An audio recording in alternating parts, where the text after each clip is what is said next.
Hot Mike with Dom Izzo. Really?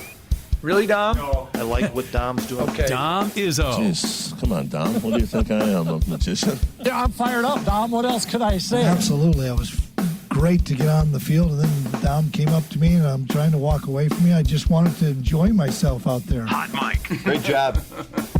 There's got to be some kind of intelligent question about something. Is Hot Mike. Hot Mike. On the networks of WDAY. You know, if it's not about sports, I find it very hard to concentrate. Here's Dom Izzo. Dom Izzo. Good Thursday morning. The Dig Out edition of Hot Mike on WDAY Extra at Inforum.com starts now on this second day of March 2023. And it is 1,000% better right now than it was at this time yesterday. Look at that in Grand Forks. The sun out. Like I mentioned yesterday when we were doing our show, it's like a different universe as opposed to what we have dealt with here over the last 24 to 27 hours. Good morning, everybody. I am Dom Izzo. Welcome to our show. Hopefully everyone's back is all right. Shoulders are okay. It was a tough day yesterday for a lot of people, not just here in the immediate metro. I know certainly south of here, east of here, got just crushed with this stuff as we did. But the total was still a lot to take in, especially for the first day of March. When you see that, you're just like, okay, man, this is just never, ever going to end. So to see the different pieces of video we got in, or different shots, different pictures that came in throughout the day of the drifts or just the snowpacks somewhere. I mean, Eric, you had one of, I don't know if you still have your mic back there or not. Your place, you couldn't even get out of where you were at. People here at the station were stuck for a bit. People trying to get to the station couldn't even do that. It was a lot. When I left here yesterday, I did the show yesterday. I left here about 11:40 yesterday to head home because I could do what I needed to do for the rest of the day at home. And the plow had come through, which I assume now Moorhead Public Works watches Hot Mike since they know what to throw at us here.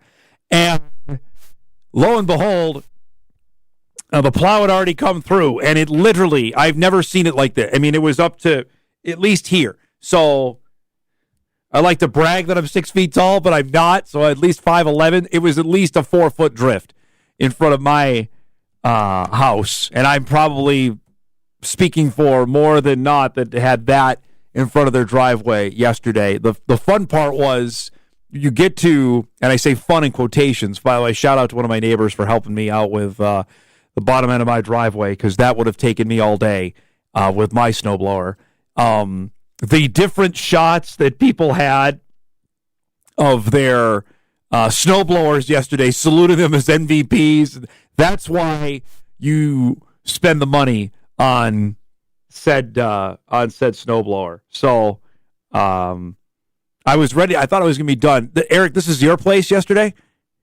Yeah, this is right outside my apartment. Like, I couldn't walk. That's my footprints trying to walk through the snow. And then there's, like, if you go farther left, I didn't take a picture of it, but there's another 6-foot drift that's about probably 15 feet long just to get out of my apartment. Holy cow. This is what he was trying to do, folks, to come here to do the show yesterday. So salute to you for trying to get here. But that was par for the course, I think, for a lot of people. I had to shovel my wife out because she got stuck. If she would have made another 2 feet, she would have been able to go to work. But, yeah, it took 45 minutes to get her unstuck. Did she end up going to work? That's the question now. Did she end up making it to work? No, she didn't make it to work. Luckily, she just had a meeting, so she could just stay home all day. That is everything that we ran into there yesterday. So now dig out, and it's going to take a bit. I know we had a story on the news last night. It's going to be a little bit, but Just let people do what they got. The thing that always irritates me, get off the street. I know sometimes you have another place to park, but you got to move the car because now you have literal walls of snow in the street because people park their cars, and it is not easy. It's not easy to get around. So hopefully everybody can get up and going, and we can finally put this behind us. Although I know Wheel said there may be something coming on Sunday. It's an active pattern, I guess is what he described. I'm not trying to be a meteorological mind here, just knowing we are on the back end of the winter season, and I will hammer this all of March. I'm going to tell you right now, for you in North Dakota, why are we starting any spring sports in North Dakota in March? Because we're not doing it again this year. And I'm sorry, you track athletes and softball players, baseball players, golfers, tennis. It ain't happening. Nothing. I'm telling you right now. If we have a game of any of those sports before April 15th, I'd be really surprised. Just considering where we're at. But I would love to be wrong on that, believe me. But again, that leads credence to what we're talking about today with the Girls State B tipping off, and the last time we're going to have solo tournaments like this. That last weekend in March is just sitting there for somebody to use in North Dakota. Somebody take it, because we're not playing any spring sports then. And even if we want, move them back. Just do it. Make it easier for everybody. We got a lot to get to today. We are on the eve of the Summit League basketball tournament. That begins tomorrow in Sioux Falls. Don't forget, with the play-in games that start for the first time, all 10 teams make it down to Sioux Falls. Reminder, Hot Mike will be live in Sioux Falls on Monday, recapping the Bison men's game, potentially previewing a semifinal for the men and the women. That's coming up on Monday. We're guaranteed to be there. And then as long as either of the Bison basketball teams are playing, our show will be live down in Sioux Falls. So we'll definitely be there coming up on Monday. It is a major day for us here at WDAY. We are really, really psyched about this. Anytime that the Class B tournaments come up, it's a big deal. And today is unlike any day we've actually had here that I can remember since we started broadcasting the high school tournaments, because we have two of them happening at the same time that we're broadcasting both. This is our lineup for the Girls State B today out in Minot, which you can see all the games live today on WDAY beginning at 1 o'clock with that first game. Central Cass and Bowman County is going to start everything off. That'll be followed by at 2:45 with the second game of the day with rugby as their game against Langdon area Edmore Munich. Then we'll hit the air at 6:30 tonight with the top seed in Thompson against Edgeley Cullen Montpelier. And then we wrap things up with a nightcap, which may be the best game of the day, Kenmare Bowbells against Garrison at about 8:15. All of those games you'll see live today on WDAY. Then tomorrow, if you want to watch the consolation games, and I know people do, we will stream those for you. They're available at inforum.com starting at 1 o'clock tomorrow. Then we'll be on the air at 6:30 tomorrow night from Minot for the semifinals, with Game 1 at 6:30, Game 2 at 8:15. And then we're back with you on Saturday, on Championship Saturday, for the Consolation Championships, the 7th and the 5th place games beginning at 1 and 2:45. Those games on inforum.com, WDAY Sports Plus. And then we hit the air at 6 o'clock with the 3rd place game on WDAY with the championship around 8:15 from the Minot State Dome.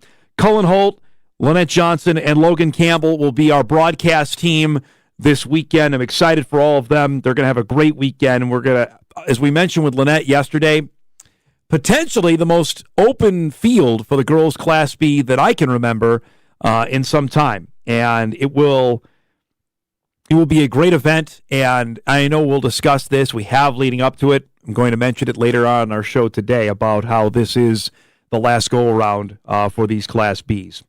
Now, that's a heavy load just there. But that's not the only tournament we're bringing to you today. Later today, right here on Extra, if you want hockey, we got you covered, because the Girls State Hockey Tournament begins later today. Also, in Minot, the Mesa Arena will host the Girls State Hockey Tournament. You remember, the decision came down a little over a year ago to break up the tournaments The boys had their weekend last weekend in Grand Forks, and now the girls get theirs beginning today with the first games at noon on WDAY Extra. Here is our lineup of games today. Top seed is Davies.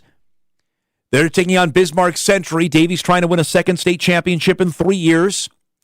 Remember now, there is no more Bismarck Blizzard. That got blown up last year, and so there are separate Bismarck schools. So Century is the 8th seed.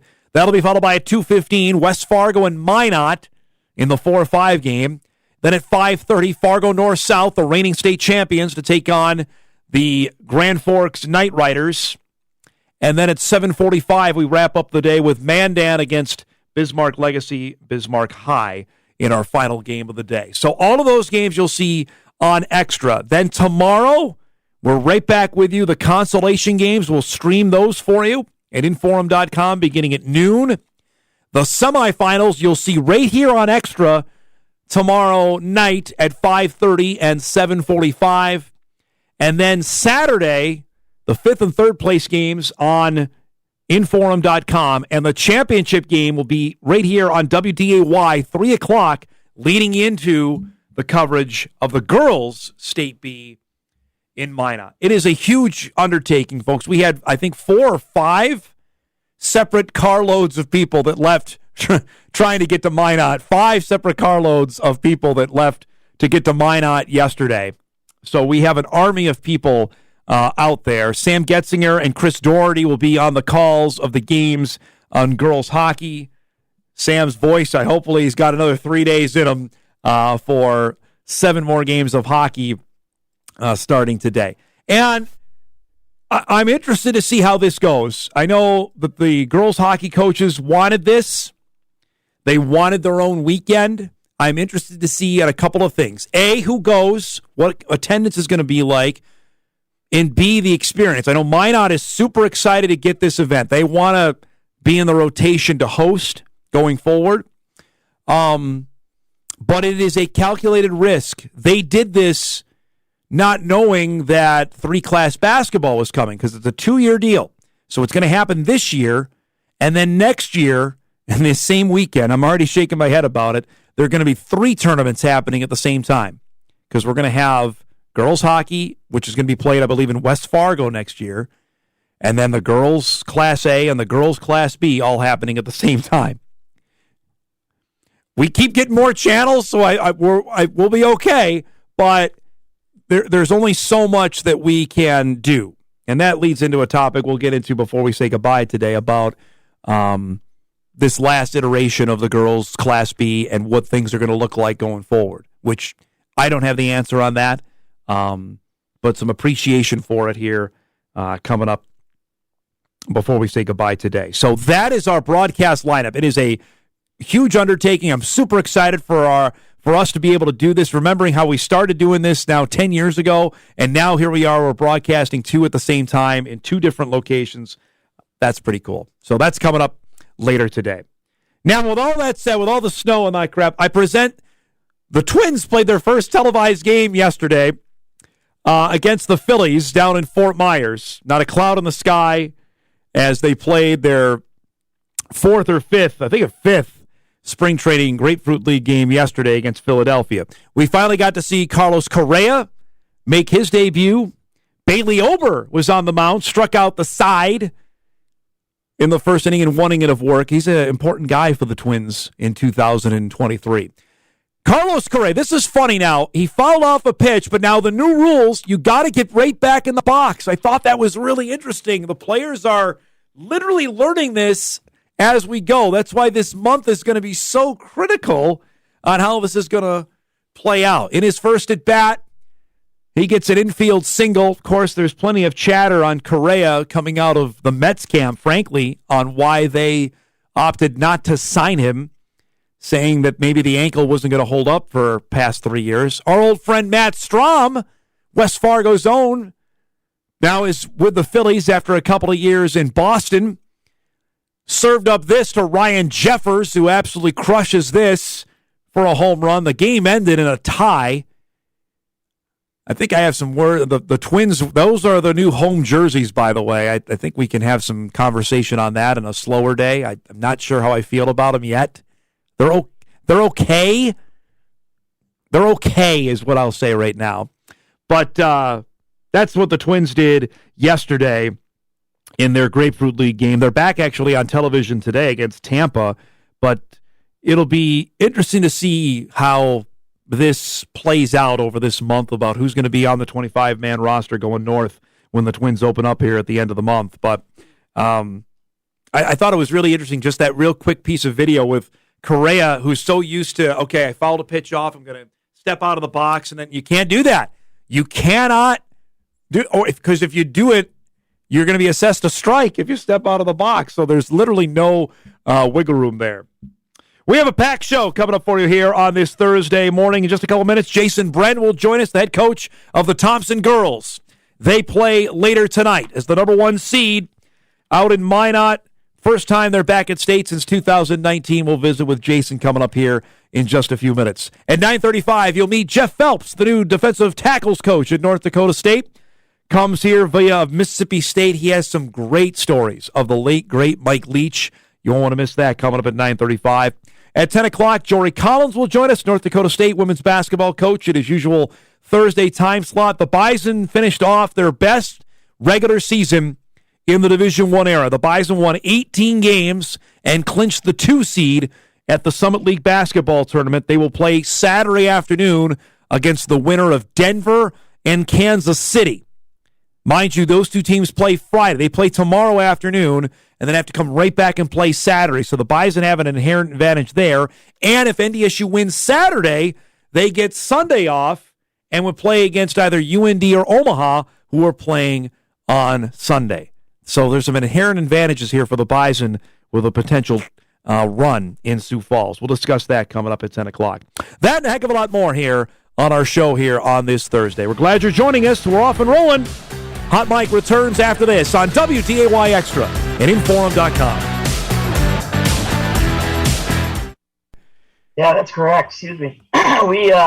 We took off after school, and it was clear sailing for us the whole way, but everybody south of us, it sounded like, probably had some issues. So just describe that. Because the last time you were at state, you went back and forth because it was in Grand Forks. What was this like? Knowing, okay, did it feel different? Yeah, it is. You want to put together a little bit different itinerary, obviously, and get out there a day early. The kids aren't sleeping in their own beds. But at the same time, my coaches and I have been talking about, this is really a lot more of that state experience. The kids spending time in a hotel. It's kind of nice to have a little bit of control over them at night where, when we're playing Grand Forks and they're staying at home, yes, they get to sleep in their own beds, but at the same time, we don't know what they're doing. Are they on their cell phones till, midnight, 1 a.m? So we really like getting out of town a little bit here. Last time we spoke was beginning of last week before things got going. You end up winning the Region 2 championship, beating Grafton to get back here. Tell me about the last week, Jason, and setting this up, how gratifying that was, and then earning the number 1 seed. It's a lot of fun. Friday, the day after the region finals, obviously, you get a ton of messages and texts, emails, and all those things. And then you're always appreciative of all those, and it's a lot of fun. The kids get a lot of recognition around the school and the community, and we actually had a really, really big athletic booster club basketball tournament in Thompson on Saturday, and all the kids were there helping out. We were reffing, we were doing the score clocks and all those things. So again, it was a situation where they had a lot of people telling them congratulations, and it was fun. And we talked to the kids about bringing their lunch buckets and hard hats and going back to work the next week. And of course, my kids, they showed up with actual hard hats and lunch buckets, for practice, which we got a pretty good kick out. We had to get a picture of that. So, that's what they did. Practices aren't probably as clean and sharp as they are, earlier in the season because there's a lot more going on. But at the same time, the kids are focused and they know what has to be done. And we're excited to be here, but at the same time, we want to do some damage. We're fortunate enough for the coaches to vote us as that top seed. And obviously we know that doesn't mean anything. It doesn't guarantee anything. So it's a matter of preparing a little bit for our opponents, but at the same time, really understanding what got us here and what kind of a team we are and what we do right and our best skill positions and doing the things that are going to help us have the most success. Jason, to see the kind of talent you have at such a young age with freshmen out there, is that anything? Did you think at the start of the year we're going to need to rely on your freshmen, or has that just been a nice bonus of how the year has gone along? Well, we did think that, they would probably be getting some time for us, and we knew they were pretty athletic kids and could play the game. But I think to the level that they've contributed this year, it's probably exceeded our expectations. I mean, we knew they both were very good offensively, and they do a lot of things. Kaya Hurst does a little of everything for us.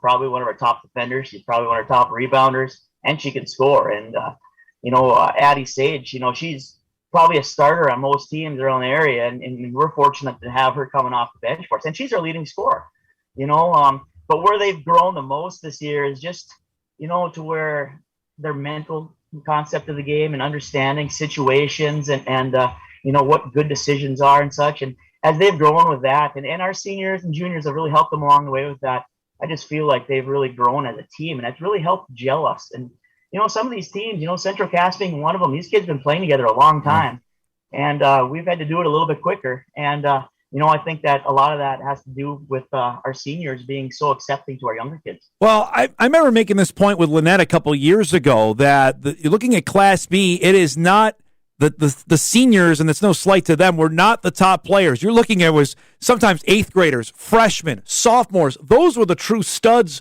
of the team. Is that still, you think, the case right now for where we're at in girls Class B? Yeah, in some cases it is. In Class B, especially the smaller towns, I think it's a lot of cases where you pull your top kids, and sometimes they're not always going to be your seniors and juniors and even sophomores for that matter. So we see eighth graders quite often. We see a lot of freshmen during our season, and some of them are really good, and we're thinking that they deserve to be here. And sometimes we face some that just by need. But it's hard to say. I feel like there's a lot of good seniors out there this year as well. But it's nice to have a mix as well, because that really helps the program. To have the number one seed and know you're going to play basically almost on a normal start time, the good thing, bad thing, no thing. No, it's a good thing. And that's for us more than the one seed. It's the time of the game that we like. 6:30 allows you to, we're going to, go watch a little bit this afternoon. It's going to allow us to have a team meal at, an appropriate time and play our game and stick around a little, watch that.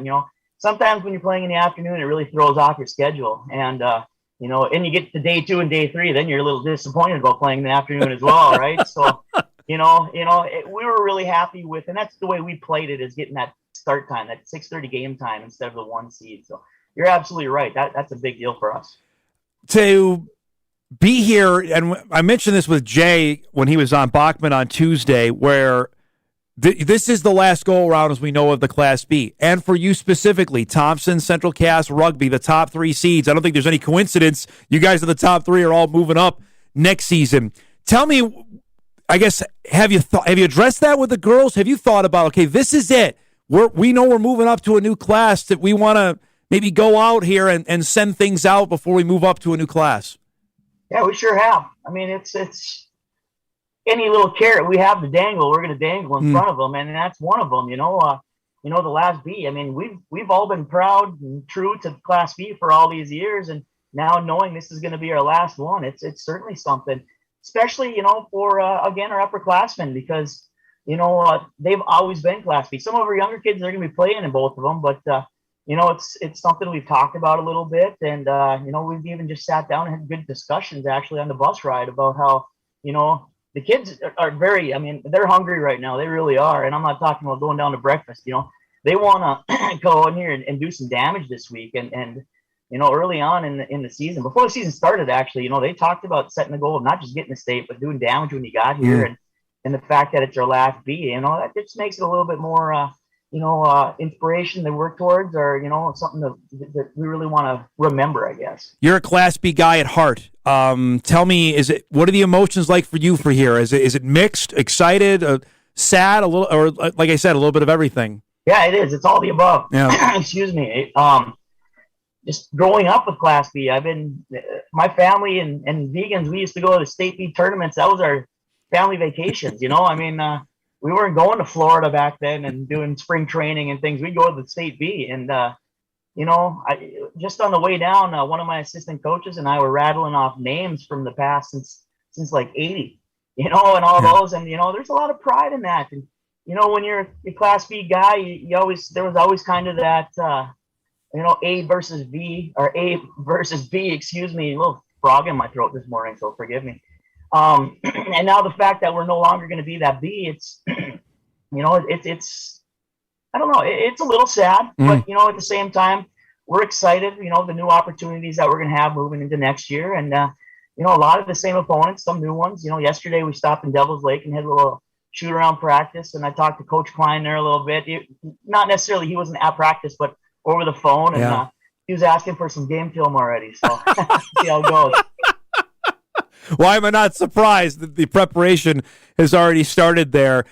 Is there a favorite moment at the Minot State Dome, either as a kid going, watching, you coaching there? When I ask you that, what stands right out? Well, that's a really good question. I can remember playing here as a high school kid. Yeah. I think this is our 4th state tournament that I've been involved with playing here. I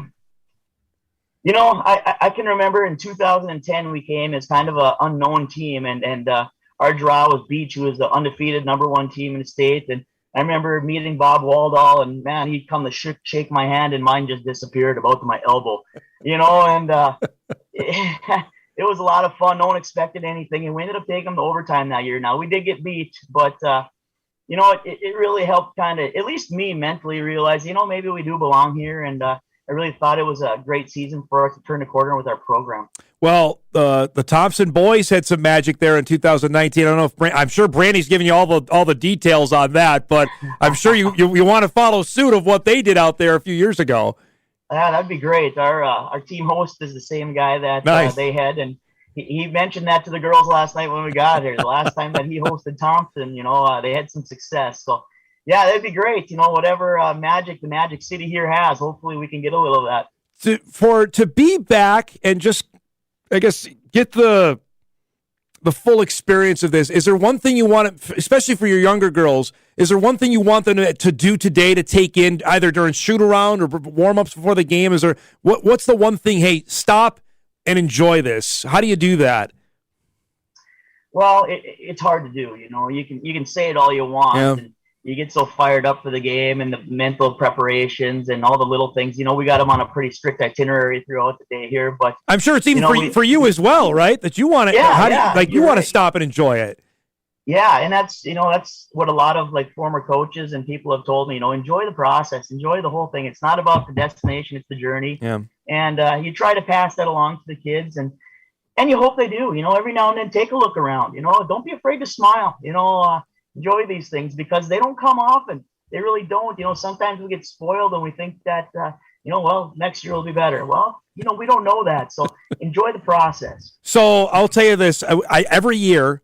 It's normally on Saturday when I go all the way to the very top, the very, very top of the Minot State Dome, just to see what that seat is like. Have you done that before? Maybe even sat up there? It is, you are far away when you go the very, very top of the dome. You mean up in that crow's nest? Yes. Yeah, we've been up way there. up there. Yeah, and I'm not a big height guy. Not me either. My height, Me either. Yeah, so just getting there and you walk on the grates and you're looking down and but it is a cool view from up there. It really is. Do they still use that, Dom? I don't. I think there are some that they put up there, radio stations up there, depending. I know mostly time for the boys B that it's been there, but I only went up there once. I was one and done. I was like, I'm not going back up. I'll go to the top of the wood bleachers, and that's it. That's just how I go now. That's about it. Even there, I'm sliding down my butt halfway down because of the heights. Thanks so much for doing this, bud, on game day morning. Good luck later today, and we'll talk soon, okay? Sounds great, Tom. Really appreciate it. Thanks for the time. There he is, Jason Brend, the Thompson girls basketball head coach, joining us live from Minot. The Tommies play later tonight. They play the first game of the night session, 6:30, against Edgeley Cullum Montpelier. We're due for a break. We come back, you'll meet NDSU's new defensive tackles coach, Jeff Phelps. That's coming up on the other side of the break on this Thursday morning. Hot Mike returns on WDAY Extra at Inforum.com. Our thanks to Jason Brend for joining us. Jory Collins coming up on our second hour. Bison women getting ready for the Summit League tournament. They're heading down tomorrow and get ready for their matchup coming up on Saturday against the winner of Denver and Kansas City. Remember, they split the season series with Denver. They swept the Roos, who might be getting their best player back, which would change them. That's coming up tomorrow. We'll preview that in full in our second hour. Earlier in the week, though, I had a chance to meet the new defensive tackles coach at North Dakota State, Jeff Phelps.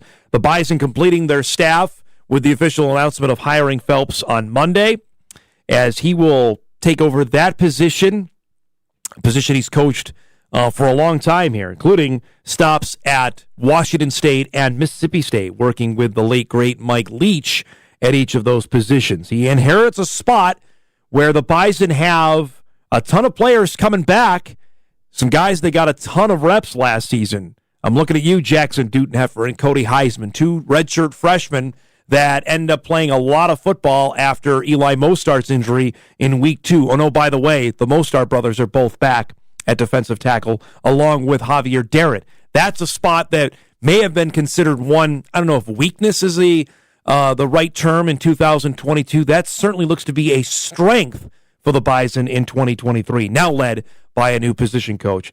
Here's my interview with Jeff Phelps, getting to know him, the new defensive tackles coach for the Bison. Tell me about this opportunity when you heard about it, and just describe your interest in it and of coming to Fargo. Well, it was a great opportunity, and I was actually at the University of Minnesota in 2011 when North Dakota State came up and took it to us. And I might add, the fans filled the stadium, so that was quite impressive. So you've always known about North Dakota State's history and tradition, but then when you see it firsthand, it's like, wow, and then you just follow them and you know the history they've had over the years. And so when the opportunity came up, and I know Coach Nick, Coach Hens, they've come over. We talked recruiting, talked football, the whole nine. So it just kind of made sense, and get around some great coaches and a great staff and learn a lot, learn something new, and away we go. So it made the decision pretty easy. You were in I don't even know if untenable is the right word, but just a really sad situation of obviously what happened at Mississippi State. How do you, and you know Mike Leach for a long time, how did you process that, and just especially with you have to think about your future after that, about where things went from there. Correct. It was a tough time for for the program, for the university, and the players and the coaches. Hats tipped to everyone that was involved in that, and taking a tragic situation and trying to make the best of it. It gives you a reality of how precious life is. From one moment to the next, and you can't take anything for granted. But it happens. Things happen, and life, situations happen. You don't expect them to, but they do, and it was a tough deal there. But it led to the circumstances in which brought me here. So I'm excited to be here about that, and have this opportunity, no doubt about that.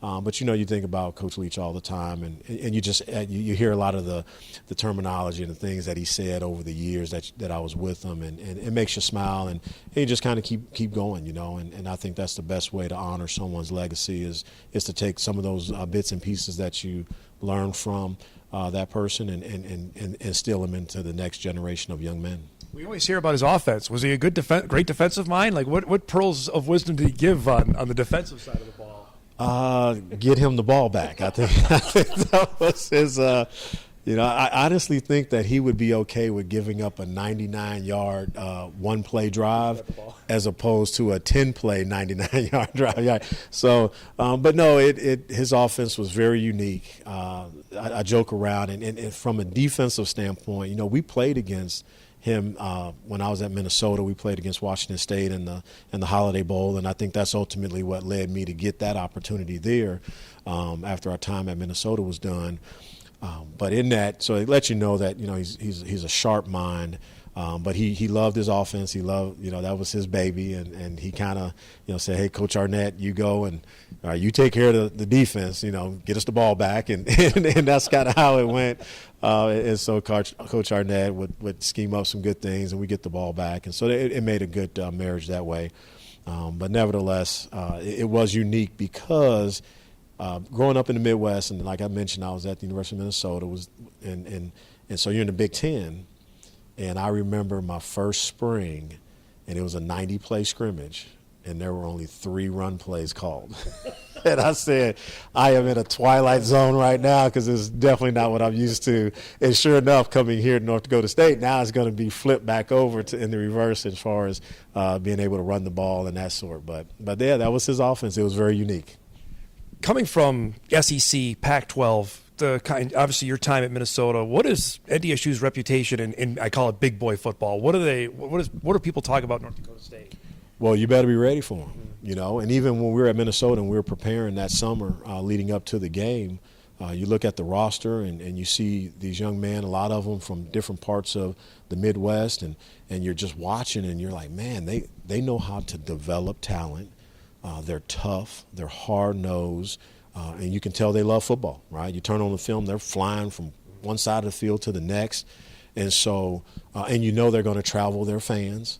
And the fans are going to show up, so you better show up.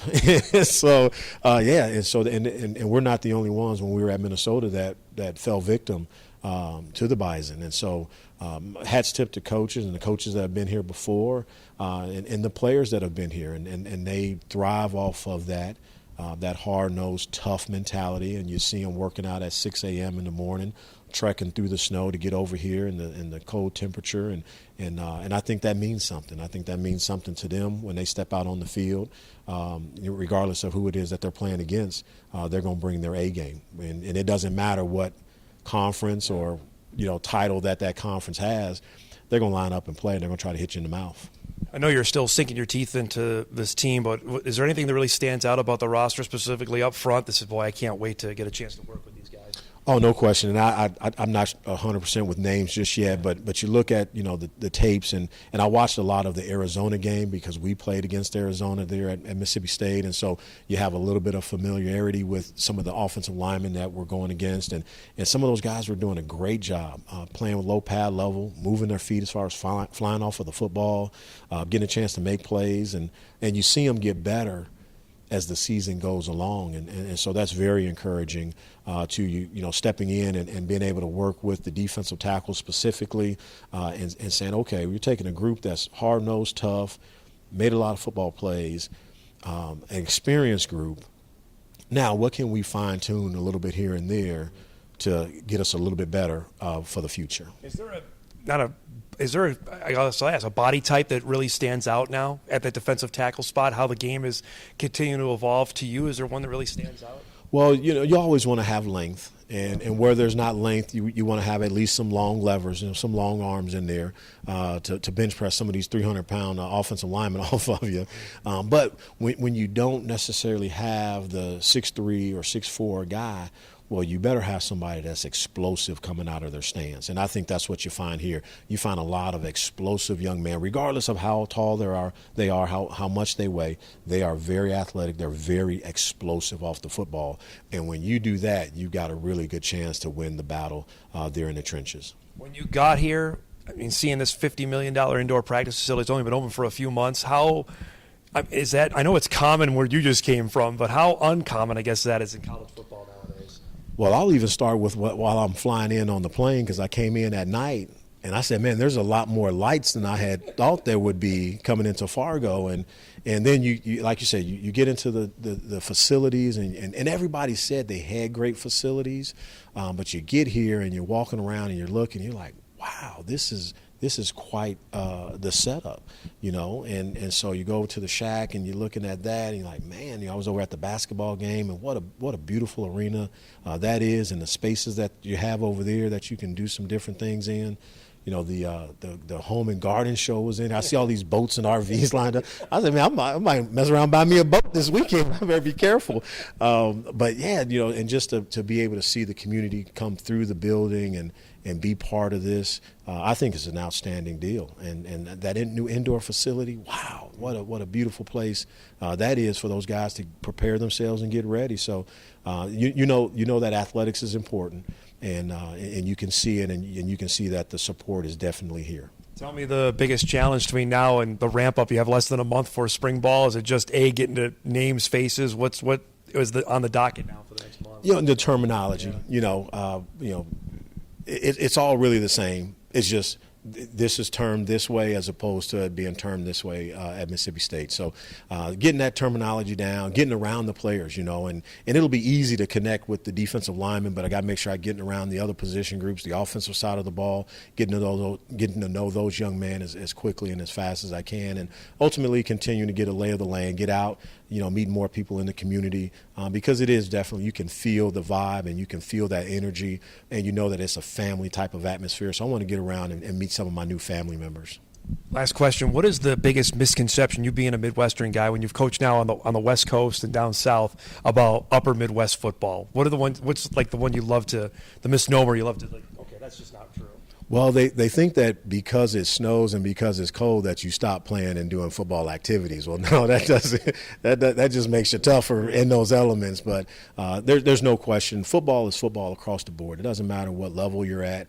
Whether you're FCS, FBS, Division II, Division III, football across the board. You get a bunch of guys that love the game of football. They're all focused and determined on one positive goal. And as long as they're putting in that work to do that, man, it's going to be a great ride. And you can definitely see that the senior-led team that's here, you're out at the morning runs, and they're really controlling the show, right? They're holding each other accountable in a positive manner, and you can clearly see why the success has been here.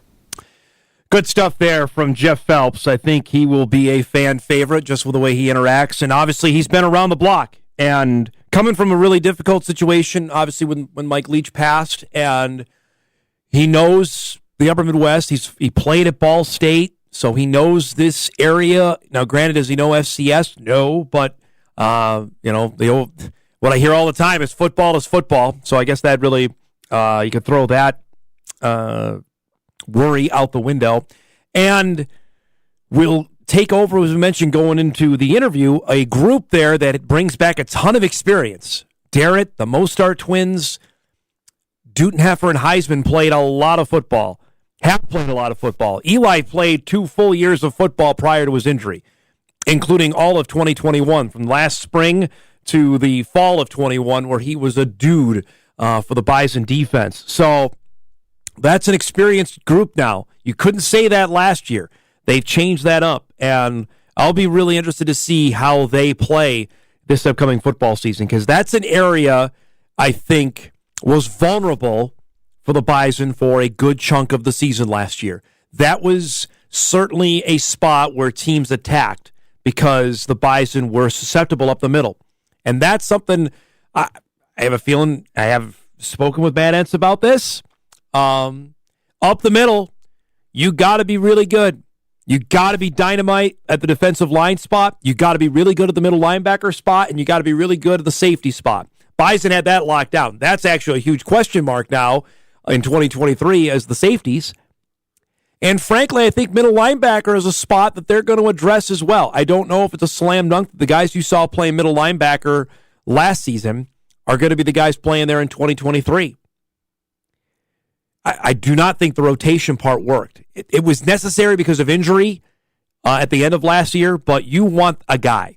You want a guy that's going to play every snap. If it's Grant Olson, if it's Nick DeLuca, if it's Jackson Hankey, that's the guy you want out there. And that's no slight to Luke Wirtz and Nick Kubitz, but you want a consistent guy out there to call the defense. There's a lot that goes with that, especially the Bison defense.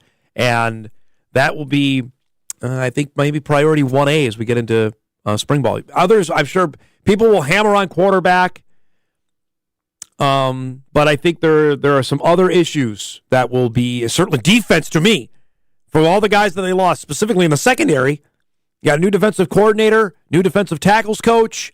You got a lot of changes on that side of the ball. To me, that's story 1, 2, 3, 4, and 5 in spring ball when it starts here in 3 weeks. 3 weeks from today, spring ball gets underway. We're due for a break. We come back. We'll wrap up hour 1. Jory Collins coming up, Bison women's basketball coach. Start our second hour. Hot Mic returns on a calm, sunny Thursday in some parts of the world. We're back after this.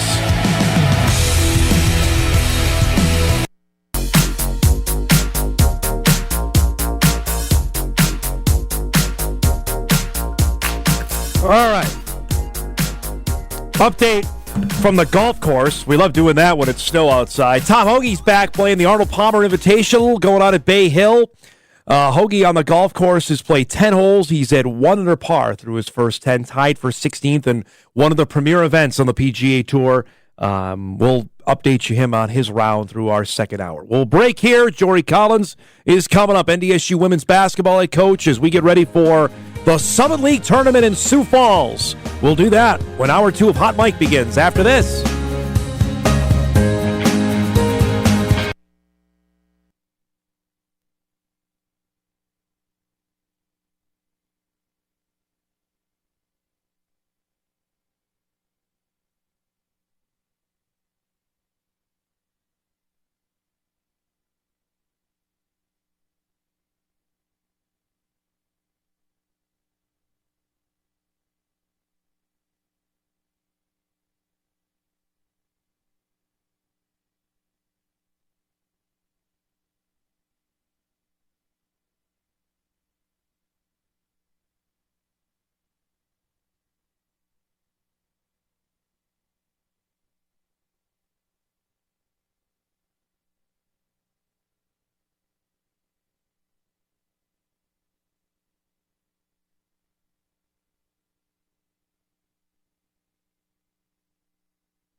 This is Hot Mike. Hot Mike. On the networks of WDAY. Here's Dom Izzo. Welcome back, everybody, here.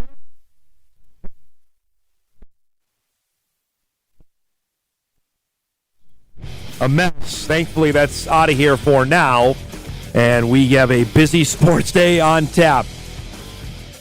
EDC basketball tournament will be resuming up at the Shack here in a few hours. The girls will have their loser-out games this afternoon, and then the EDC semifinals coming up later tonight. Our next guest may be an interested party in that, considering one of his signees is playing in said game, as it's 10 o'clock on a Thursday, which means Jory Collins joins us, North Dakota State women's basketball head coach, as the Bison get set to head for Sioux Falls. Tomorrow, the Bison will play Saturday afternoon at 3 o'clock against the winner of Denver and Kansas City. Congratulations on the 2 seed. I know this is part of the goal. When you and I talked, when you got hired 4 years ago, this is where the goal of getting Bison women's basketball where you wanted it to go. I know it's not the ultimate goal, but there's got to be some appreciation, some satisfaction of what happened this season, right? Well, you come in with a vision of what you want to do, Dom, and obviously nothing goes according exactly to the plan you have in your mind. And hey, this year we're going to do this. By year 2, it's this. By year 3, it's this. I mean, it's a people business. It's a relationship business. There's a lot of volatile things in college athletics that can change outcomes, and you just put your head down and work and trust in what you do. And I'm really grateful for our team this year. They've just been awesome to coach. They've been really fun to be around, and have been really good at times. And we've had some lower moments, but those never felt like those were going to linger or stay with us. And there was just always hope the next day, hey, we'll bounce back. And for the most part, we've done that. So it's been, as I've said, it's just been another stepping stone for us, trying to move forward. And we're trying to make seasons like this our floor, and not the ceiling. And that's all takes time to continue to build and grow. Let me ask you, in your mind, though, off of that comment, what was the high watermark you thought you could get for this season? Was it where you're at, or do you think you could be even better than how you played this year? Yeah, I mean, I when I talked with our staff, I mean, we thought, hey, 2 is a is possible. Yeah. Anywhere, and we thought we'd be a top half team for sure. But we thought, hey, if it's a good year 2, I think I told myself when I was looking at games, if everything went right, we could win 20 regular season games. And we were really, if we got to play our Mayville game, if I wasn't an idiot at the end of the Central Michigan game, those are 2 you think you would have won. But I also thought, hey, worst case scenario, we're 17-12, 16-13, but still a winning record, still going to be able to build with this group. It's just, at that early stage, we had so many new players, and you just weren't sure yet because you just hadn't really been in the trenches with them, right, to see how they were going to respond and what it was going to be like. And then obviously we get off to a great start, and, your vision for what you can be goes up and you changes a little bit, and you have higher expectations, which are always welcome. And for the most part, we played up to probably what I thought we could be this year. So now it's on to the Summer League tournament, the 2 seed, and we were mentioning this off air that most of the time, 99% of the time,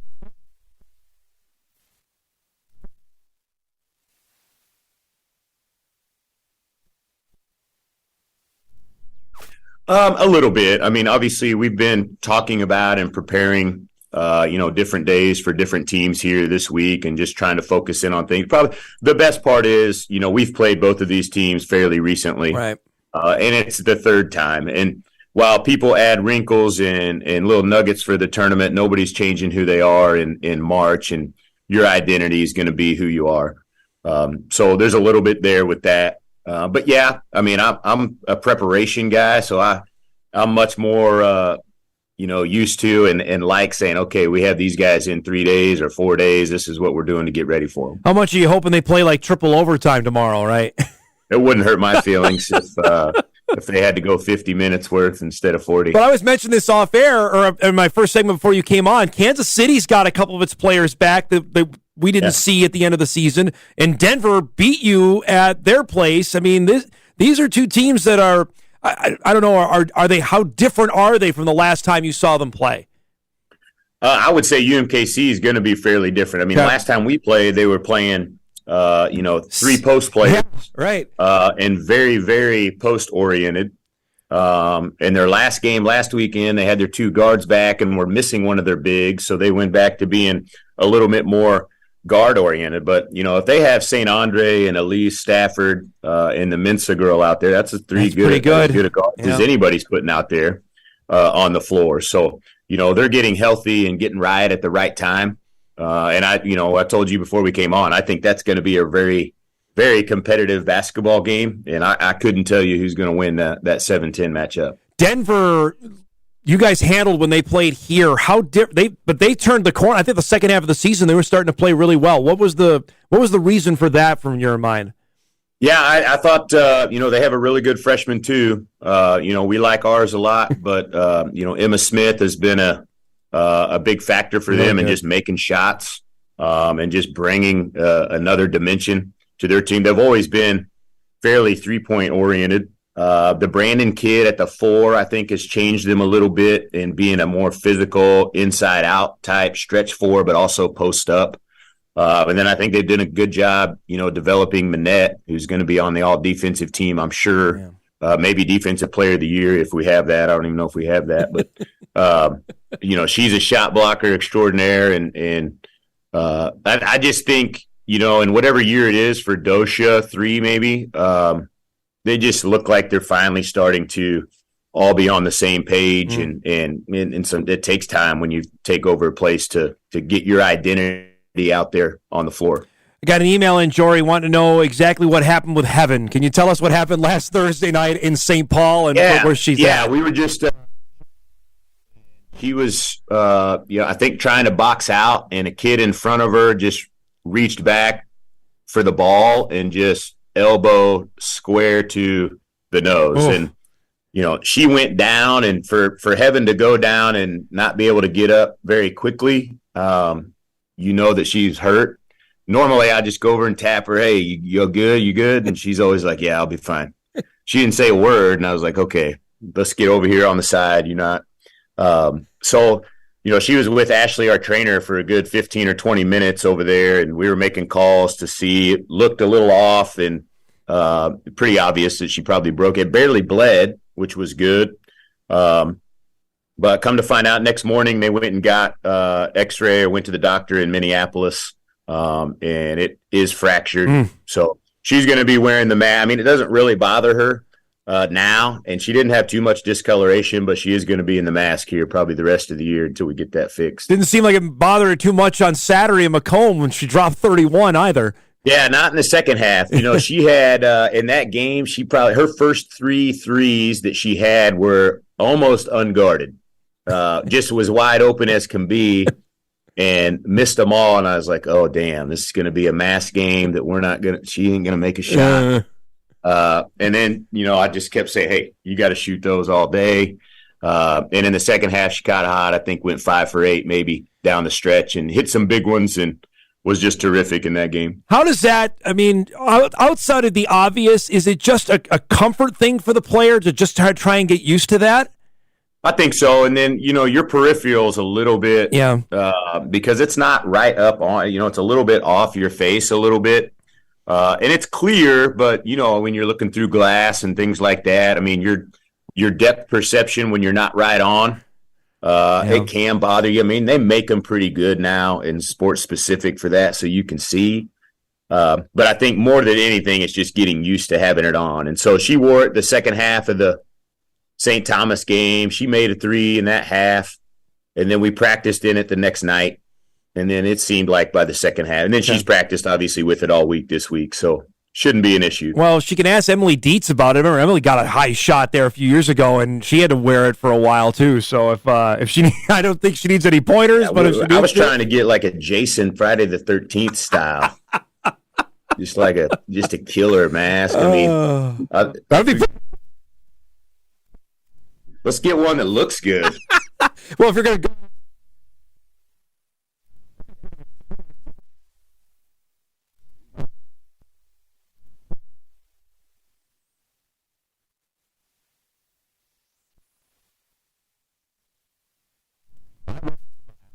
I did too. Yeah. I mean, I think she's the best player in mid-major, probably let alone our league. And we had our whole who going to come out as top 5 are great players, and all had terrific years. But for me, she kind of makes them go, not only with her basketball ability, but just the leadership and all the things that come with her experience and who she is. For me, she was a player of the year. I'm going to tell you my ballot here for all first team, and you tell me if I'm way off. I went Maya Sellen first, Hannah Cooper, Heaven Hamling, Grace Larkins, and Casey Barovich. What do you make of that? I leave anybody out? I think you did pretty good job. Who should have been on there? Who did I leave out that should have been up there? I think Terza Moore is going to get. Okay. I had her on the second team. I had her on the second team. Yep. And then that's probably, I think you're probably right on. Okay. I mean, that's who I picked. I think those just had great years. Pretty good stuff there. Those are really good players. You think about where their teams would probably be without them. All the way to UND without Barab, us without Heaven, USD without Larkins, Oral Roberts without either Cooper or Moore. I mean, they've just been really valuable to their teams and obviously put up numbers also.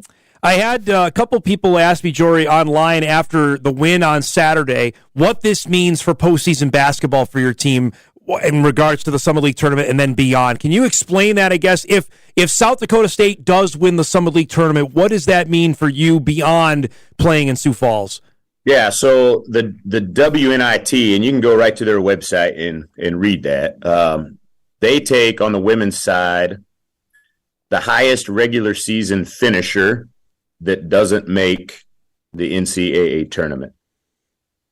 So if we don't win the tournament this weekend and go to the NCAA tournament, then we should receive an automatic bid to the WNIT, finishing second in our league.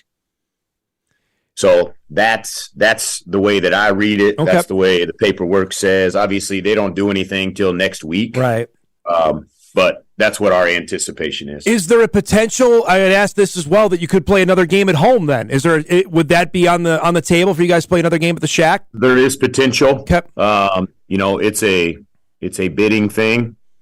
The WNIT is not affiliated with the NCAA. It's its own tournament. It's its own entity. They have their own rules and how they pick teams, and they can pick whoever they want and do that. So, there's some things that go into that. But either way, if we do, that'd be awesome. If we don't, it'll be great also. Well, it also may mean you're playing in the NCAA tournament too if you're not playing in the WNIT, right? That'd be all right. Well, that's the goal. I mean, that's why we haven't really talked about it, because we're focused on the games this weekend and this tournament. And if there's something after that, then we'll address that after. I mentioned what's going on at the Shack today. Are you going to make a chance to see West Fargo play later? Because Mariley's signed in West Fargo. So, we'll definitely be having our head in there. Get to watch her play. Had an awesome game the other night. Triple-double the other night. Yeah. That's what I like to see. It's been pretty, pretty good. Yeah. She's had a great year. It's been fun to watch her.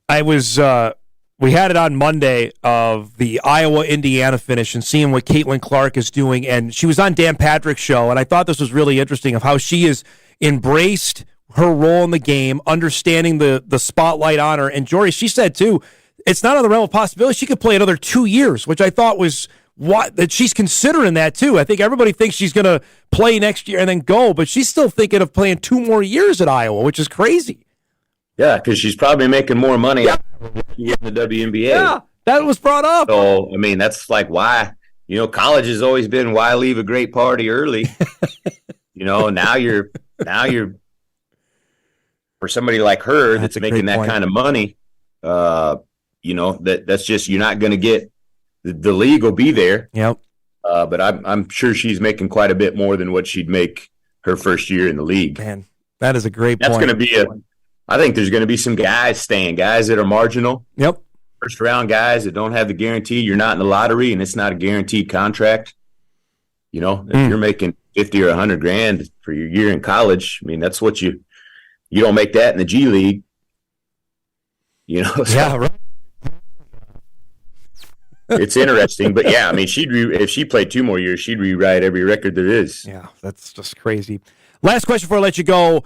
That you have some players that have played down at the Premier Center. Is it a big deal to get a look at things? I know it's a basketball court, but it is different. Is that a thing that you want to address or talk about before the game on Saturday? Yeah, it's funny. When I was at Emporia State, there's the men's coach at the time. My first couple years, he would always tell me, if you're better, don't let your team watch. Don't let your team watch the game that you're going to play.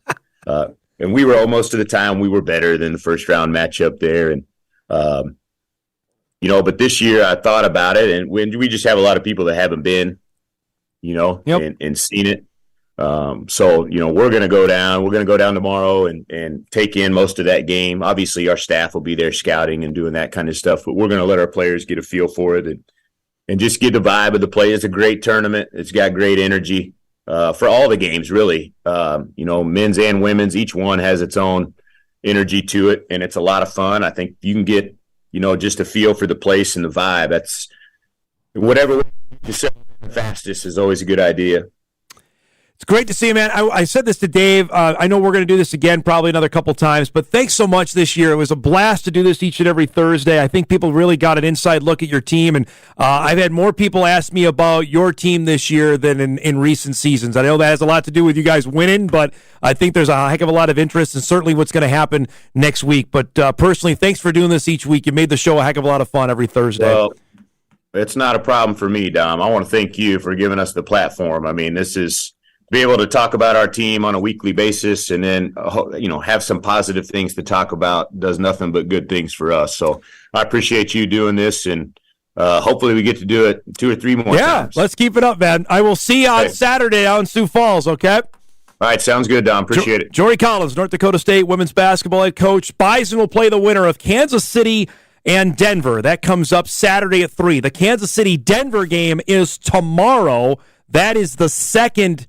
game on the schedule. Again, a reminder that the Summit League tournament is now all 10 teams that make it down to Sioux Falls. Eric's right on cue here with the women's bracket. So tomorrow, the first game up is the St. Thomas Western Illinois game. That will start things tomorrow at the Premier Center, and the winner of that will get the Jacks on Saturday. That first game is at 12:30. Kansas City, Denver will tip at 3 from Sioux Falls with the winner to play the Bison. Those other games, Oral Roberts USD is going to be fun. ORU's trending the wrong direction, though. Golden Eagles, I think, lost 6 in a row to end the season. So let's get the cart before the horse. Okay, let's just do it because we can do that here on TV. Look at what Monday could be on the women's side. You could have South Dakota State USD in one semi, right? And NDSU UND in the second one? Really? Our friends at Midco will be doing jumping jacks. That ends up being the case. And I think, honestly, the people at the Summit League would be okay with that as well. Now, the crowd won't nearly be anything like it would be for the Jacks USD game on Monday, for the Bison UND game. But if it ends up coming to pass. But that's where the league wants to go. They're not going to tell you that. But I don't think they want to see Omaha, Denver, Western Illinois in the semifinal round. If you're telling me they had the 4 Dakota schools playing each other and those specific matchups in the semifinals, I think they'd be A-okay with that. And that sets up for what could be a dynamite Monday. Heck, on the men's side, where if things come to pass here, you could have an Oral Roberts. I'm telling you, St. Thomas is winning a game. I think St. Thomas wins that game. It could be ORU against St. Thomas, and then a potential SDSU, NDSU semifinal on Monday night. That would not be the end of the world either. I think that'd be all right for what the Summit League's talking about. So, going to be fun. It all starts tomorrow. By the way, the Denver UND game, that's the first of the evening session in Sioux Falls tomorrow night. That'll be followed by Kansas City and Omaha in the late game at 8:30. So 6 o'clock tomorrow night for the UND game with Omaha, followed by that late game to wrap up the first day of the Summit League tournament. I will be interested what the attendance is tomorrow there, because the only Dakota school playing tomorrow is the UND men. I know they pride themselves on having big crowds. There may be a few empty seats down there tomorrow. We'll see as this experiment begins of the Summer League tournament. We'll take a break. We'll come back. We're caught up on a couple things as well, including some combine news, because that's going on. The actual workouts begin today. We're rolling on here on a busy Thursday. We're back right after this.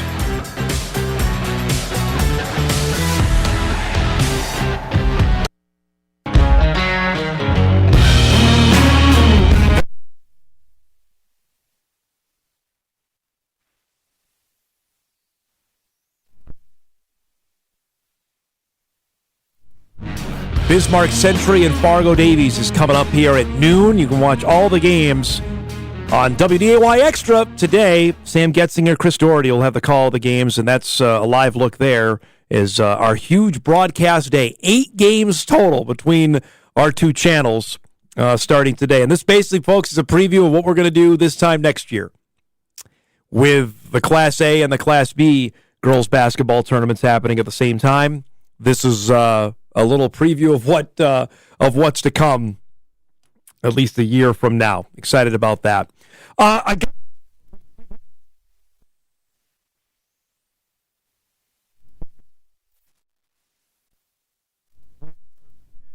The bat took too long, and the game ended on a tie because he was called out because he took too long. We had, I think, a squirrel on the field. We've had all. Now, this happened the other day. It happened Tuesday. I didn't get to it yesterday because we were busy with the snow. But the Orioles and the Pirates are playing on Tuesday. You see, Pittsburgh is the home team. That's the last out of the top of the 9th, which obviously the game should be over. But the two teams wanted to keep playing. And I don't think anybody told the umpires, because you see the Orioles are coming out for the bottom half of the 9th inning, and the umpires are leaving. They left. Nobody told them. So what ended up happening, and this, by the way, not a great sign for the umpires, especially when baseball wants robot umps, they played the bottom of the 9th. Look how weird this is. There's no umpire behind home plate. The announcers are like, all right, we're going to keep going because no one told us otherwise. Look at this. There's not a single umpire out of the field. I mean, if this is not a baseball player's dream, I don't know what is. Was that a strike? We know that was a strike. I mean, it's just hysterical to me. In an era where already robot umps is being highly considered by the game, not ideal to give baseball any sort of ammunition like this. And look at the game played as it did. Got to fly out to left, and there you go. So just the most bizarre thing you could see out of a ball game there that happened on Tuesday in Florida. Again, I'm telling you, folks, this month of leading up to the start of the season is just going to be wacky. Whether we're trying to figure out the new rules or, heck, umpires leaving in the middle of the again, the game was technically over, but no one told the umps that those two teams wanted to play a bottom of the 9th inning. Just hysterical to me. We'll take a break. We come back.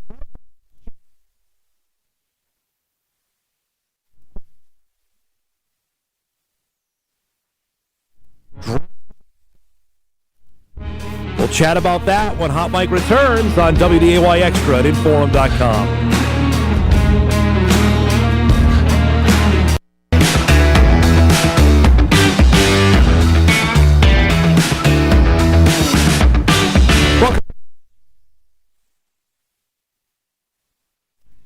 Sporting Thursday for our state. I had an email come in because we were updating on Tom Hoagie, who's playing in the opening round of the Arnold Palmer Invitational down at Bay Hill in Florida. Hoagie, by the way, is even through 12 holes. He had it to -2 at one point, but he's given up a couple of shots here as he's made the turn for home. Had birdies at 1 and 4, then bogeys 8 and 9, birdie at 10, then a bogey at 11 as he's playing the 13th with the hard hole still to come. Asking about Amy Olsen's status. Haven't heard about Amy for a bit. She will start her 2023 in April, so not till next month. The LPGA schedule is vastly different than the PGA Tour. The Women's World Championship is actually being contested this weekend in Singapore. Amy's not playing in that. The first event I believe she's playing in is in Hawaii in the middle of April, which I believe is right after the Masters. But I believe that's when she's set to make her 2023 debut. So appreciate the email. Thanks for watching. As we mentioned earlier in the week, it is NFL Combine Week. Actual drills begin on the field today. There have obviously been interviews going on when we had Cal Emanuel on the show on Tuesday, talking that's basically the whole gist of the whole week is interviews.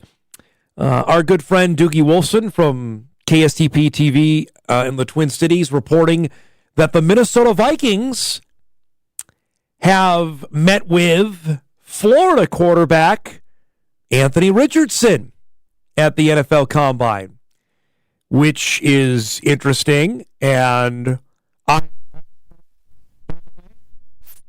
because you need to have some sort of succession plan whenever Kirk Cousins is not going to be your quarterback. The Vikings need to address that in some shape or form. So, according to Dukes, that the Vikes have at least reached out and done that, meeting with Anthony Richardson, who is, as we were talking about with Drew yesterday, I think he's more of a project guy. This is not a guy that's going to play right away. Could be available where the Vikings are picking in the 20s. That might be a guy that you could consider. We'll see how that goes. Speaking of the Vikes, we're going to play some sound here in a second from Kwesi Adofo-Mensah and Kevin O'Connell about their stud guy that they do have to sign. All the talk about the guys that are not going to be on the team next year, whether it be Adam Thielen or Dalvin Cook or Harrison Smith or Eric Kendricks, guy that will be on the team is Justin Jefferson. And the important question is now of paying the man. Jefferson had another phenomenal season. The fact that he got considerable MVP votes should also, for you Viking fans, if you're not already on board, that you completely wake up to the fact that you have an absolute freak at that position. Led the NFL in receiving yards with 1,809. Finished with 8 receiving touchdowns. Added a rushing touchdown for good measure as well. That you do whatever you need to do to make sure that he is a Viking. And at least according to the guys that run the Vikings, this is what they had to say. They agree about that.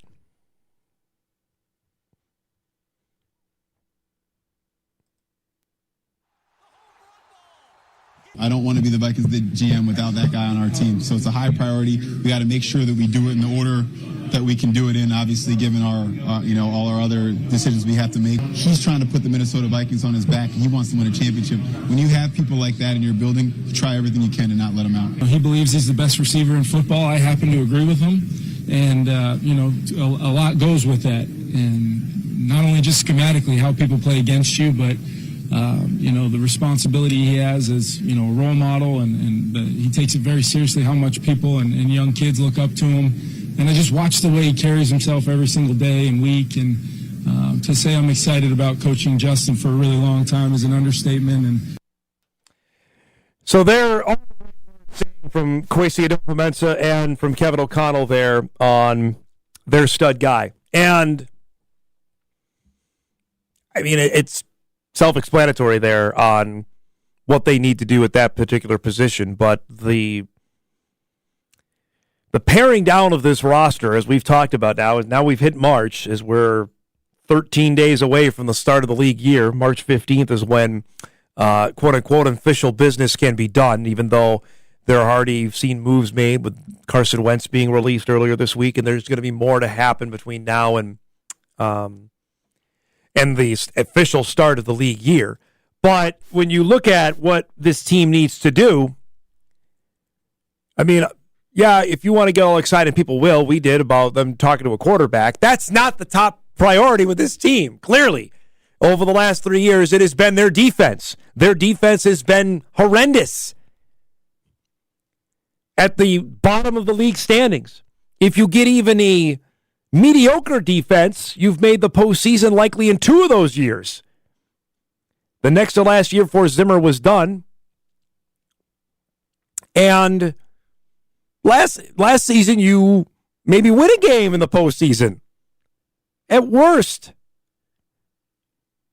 that you're able to get over the hump with that. That clearly is that. So we can dream about a first-round draft pick of a quarterback, something electric like that, but more often than not, this is going to be a corner. This is going to be a defensive lineman because that's where the Vikings need to go.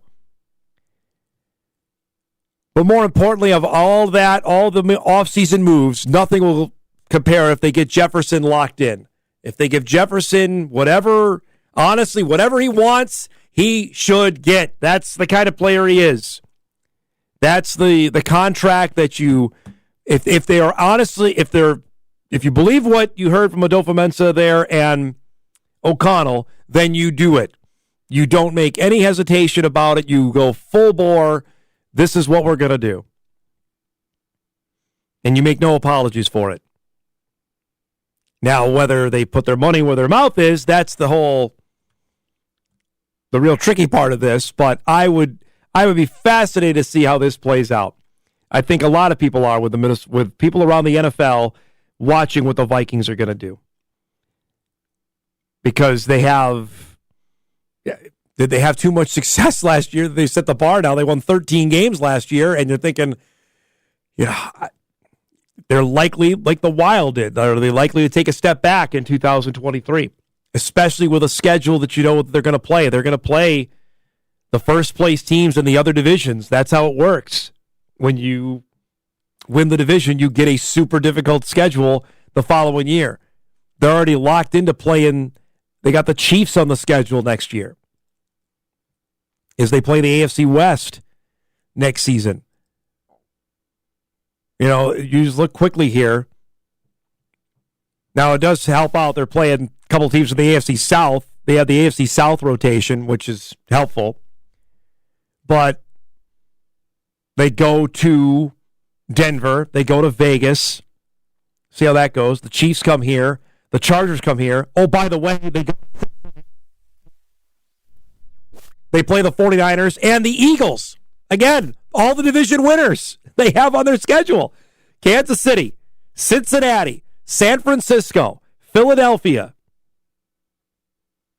My word. Oh, Tampa. Yes, Tampa's a division winner too. For Jay Bachman, I shouldn't overlook that the Buccaneers won the division. But yes, they have all of them. They have all the division winners on their schedule next season. And that includes, as I mentioned, road trip to Philly. No, that goes. Road trip to Cincinnati. The Chiefs come to U.S. Bank Stadium. Mind you, in your own division, but the Lions are here. The Lions are here. Okay, so Detroit's going to be an issue. We don't know what the Packers are going to do. If Aaron Rodgers is still there in Green Bay is going to be a contender. And the Bears believe that they are going to stock up with the number 1 pick, whoever that might be. Defense is the name of the game here for the Vikings, especially with that schedule. Already, you're going up against, well, let's just say Justin Fields. Don't laugh at me when I say Jared Goff. You have Patrick Mahomes. You have Justin Herbert. You have Joe Burrow. You may have either Trey Lance or Brock Purdy. You can say whatever you want about them. And Jalen Hurts. Last time I checked, those guys are all really good. And then they still have to play the Falcons. Atlanta's going to make a move at a quarterback. Carolina's going to make a move at quarterback. The Raiders are going to make a move at quarterback. The Saints are going to make a move at quarterback. The Buccaneers are going to make a move. So they have 5 teams on their schedule. They have no idea who's quarterbacking them yet. And likely all of them are making upgrades outside of Tampa because the Bucs had Tom Brady. And for me, I don't care. Even at 45, he was still pretty good. Those other teams are all making up significant upgrades, you have to imagine. Defense for Kevin O'Connell and Kwesi Adofo-Mensah. I would be blown away if they don't do that with their first pick, as long as they hold on to their first pick in the draft coming up next month. Speaking of which, by the way, on the story we talked about yesterday, on the Jalen Carter story, which is the projected potentially number 1 overall pick in this year's draft, the Georgia defensive lineman who was arrested yesterday with a warrant out for his arrest after the tragic car accident that claimed the lives of 2 a Georgia staff member and a Georgia football player. He was back at the Combine today to finish his interviews, measurements, and other activities. Now, the 2 charges are both misdemeanors. I don't know if that makes it how you can judge that however you want. I would tell you for NFL sources, though, the interviews today are now all about character. If this guy is still a top 5 pick, or has he fallen down the draft board because of what happened here? And that might be tacky to say at best, considering there are people's lives lost here. But that's the reality of the situation now for his professional football life there. That's going to be topic 1A with the Combine. The drills mean nothing. His on-field stuff speaks for itself. It's now the sit-down part. That's where we're going to find out if he's going to stay in the top 5 or not. We'll take a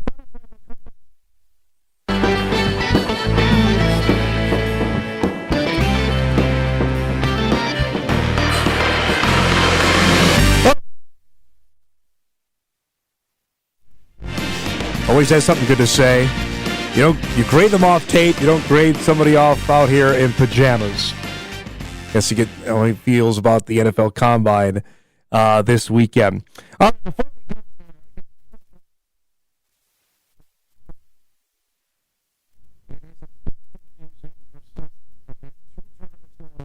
At the same time, we'll start with the girls' State B. That is beginning at 1 o'clock. All the games are available on WDAY today on the big channel for the quarterfinals, beginning at 1 from the Minot State Dome. So 1 at 2:45, and then tonight 6:30 and 8:15. So our ABC programming that normally is on tonight will be pushed to later tonight. So you can set your DVRs. I think it's from midnight to 3 a.m. is for the 7 to 10 block of programming that's normally on ABC, gets pushed to later tonight.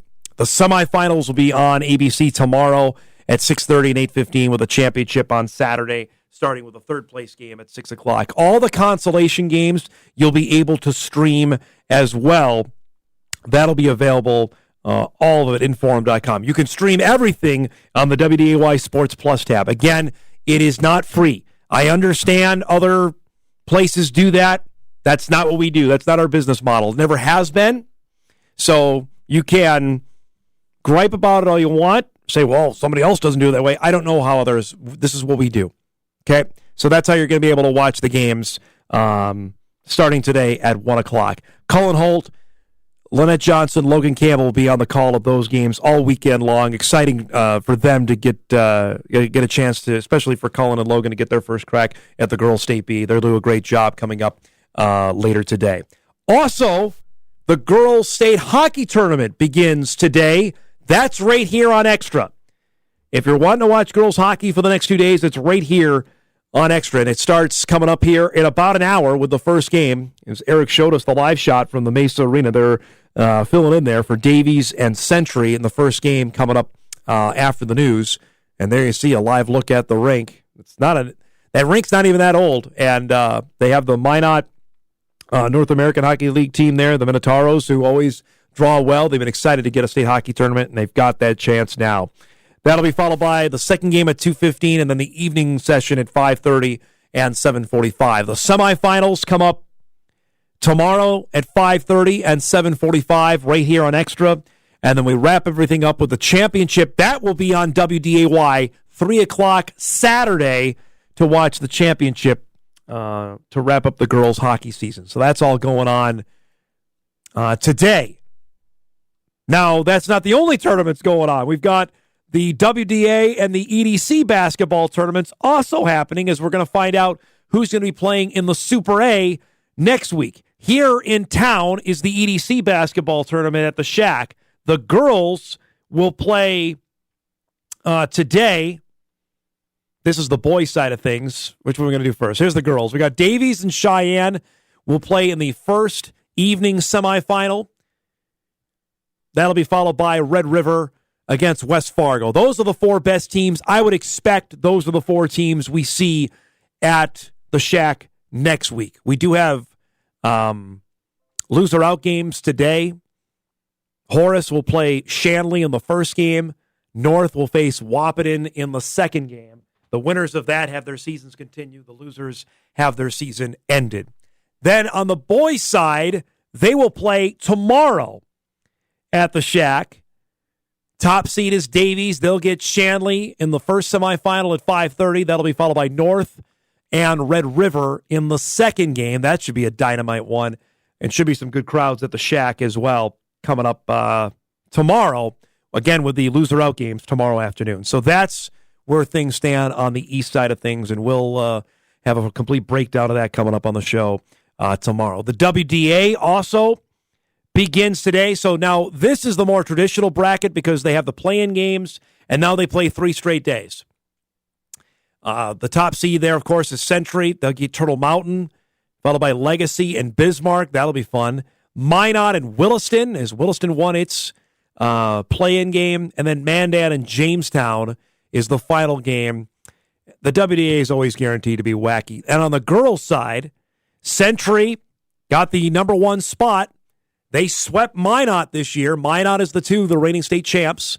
Jamestown against Legacy, and then it's Bismarck and St. Mary's in the 3-6 matchup. I would anticipate you're going to have the same 4 teams out of the West last year that we get this year at state, with Century, Bismarck, Legacy, and Minot as the 4 representing at state next week. But we'll break that all down. Let's get you ready for what to watch, which is pretty simple today. Girls State B coming up at 1. Girls hockey at noon on Extra. And the Minnesota Wild back in action tonight as they take on the Vancouver Canucks. Thanks to our guests today, to Jason Brend, Jeff Phillips, and Jory Collins. If you missed any of our show, you can podcast it later today at Inforum.com. Enjoy whatever tournament you're taking in, and we'll see you back here tomorrow to wrap the week on Hot Mike on WDAY Extra and Inforum.com.